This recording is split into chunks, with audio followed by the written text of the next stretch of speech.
Olá IPCA, hoje é segunda-feira, dia 2 de junho de 2014. Nós estamos juntos há 666 dias lendo a Bíblia e hoje leremos os capítulos 38 e 39 do livro do profeta Isaías.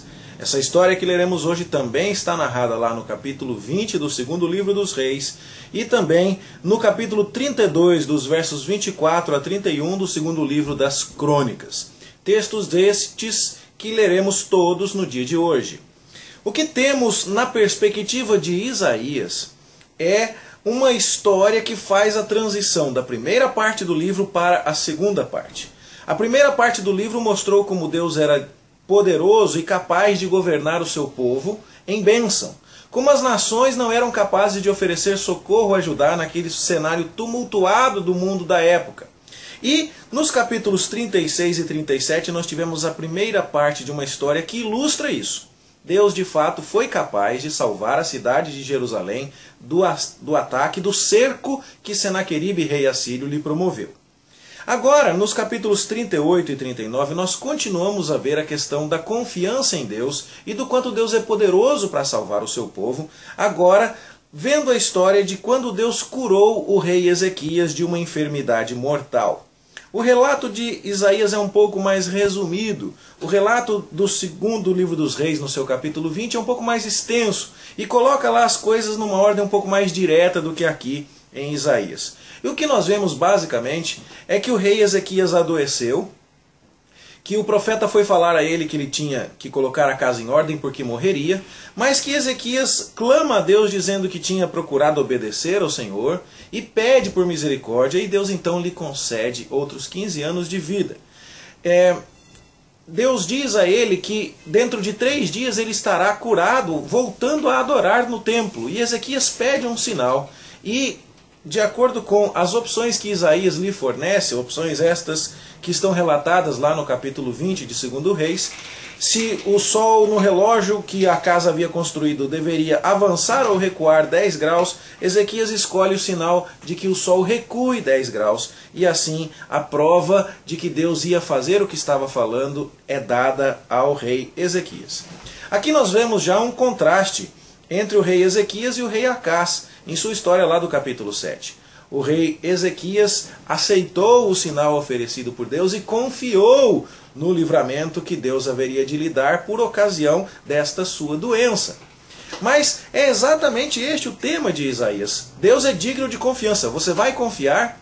E no capítulo 38 nós vemos exatamente isso.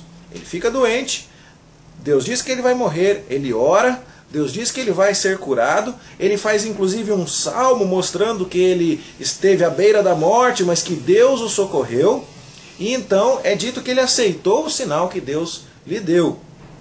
Mas logo na sequência nós vemos que Ezequias é como Jerusalém, Ezequias é como Judá. Ele confia, mas daqui a pouco ele desconfia outra vez. E isso porque são enviados para Ezequias embaixadores da Babilônia, que souberam da sua cura e vão dar presentes a Ezequias. E Ezequias trata então de recebê-los, de mostrar a eles seus tesouros e de fazer amizade política com a Babilônia, supostamente preocupada em fazer alianças militares para resistir aos assírios.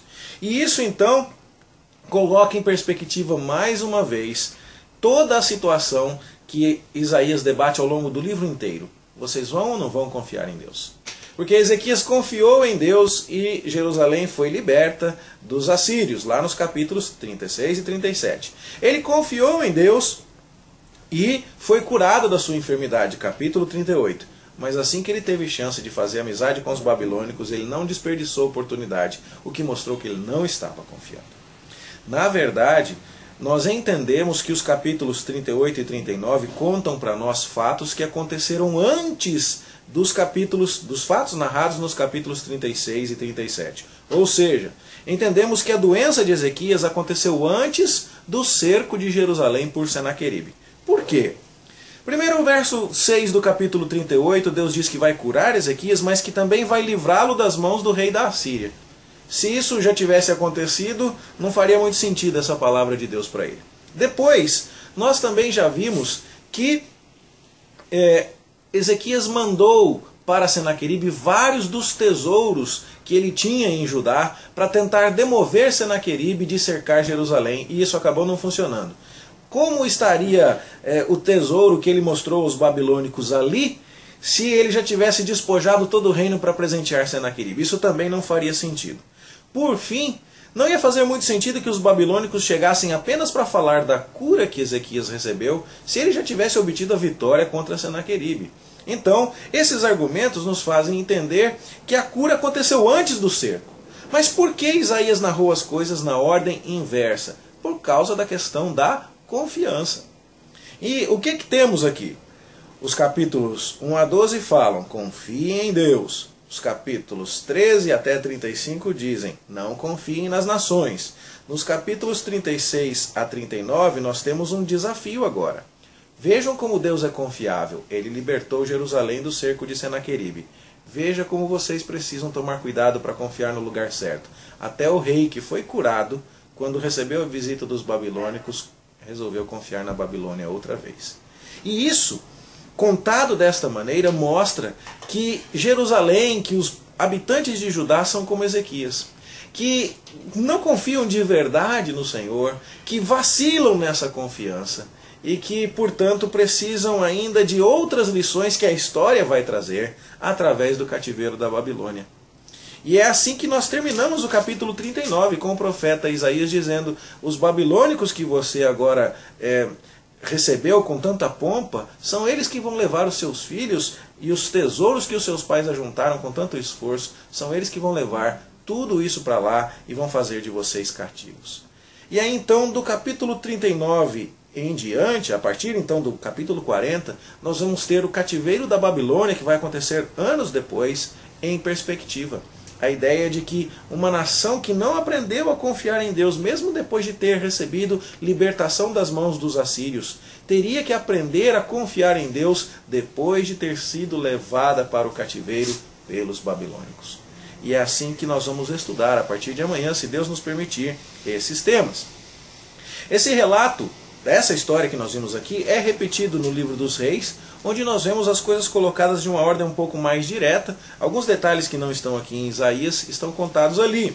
E no livro das Crônicas nós vemos, especialmente nos comentários do cronista, que toda essa situação serviu para provar o coração de Ezequias. Que essa dificuldade, esse aperto no qual ele se meteu, acabou por mostrar as dificuldades, o pecado do seu coração. E então, nós temos dessas três abordagens diferentes, nós já comentamos um pouco sobre esses três ângulos no vídeo do sábado passado. Essas três abordagens diferentes complementam todo o registro deste episódio. Aqui no livro de Isaías, esse episódio tem um papel transicional.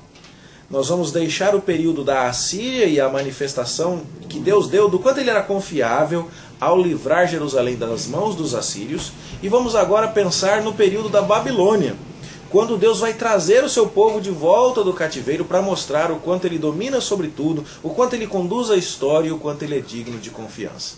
Nós vamos mudar de Assíria para a Babilônia, dos primeiros capítulos para os últimos, exatamente tendo os capítulos 36 a 39 como transição. Nos capítulos 36 e 37, a história do livramento do cerco de Senaqueribe.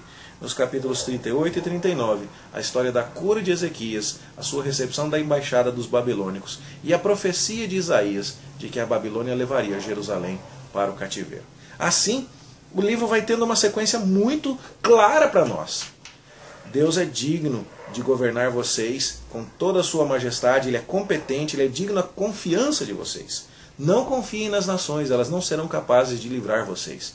Olhem para a história. Jerusalém foi livrada do cerco de Senaqueribe. Deus é de fato digno de confiança, sim. Mas olhem para vocês, olhem para Ezequias.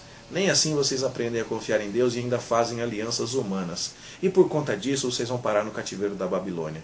E aí então a gente chega no capítulo 40 e na parte final do livro, que começaremos a estudar amanhã, se Deus nos permitir. Essa é a história que vai ficando cada vez mais clara para nós à medida em que estudamos este maravilhoso livro do profeta Isaías.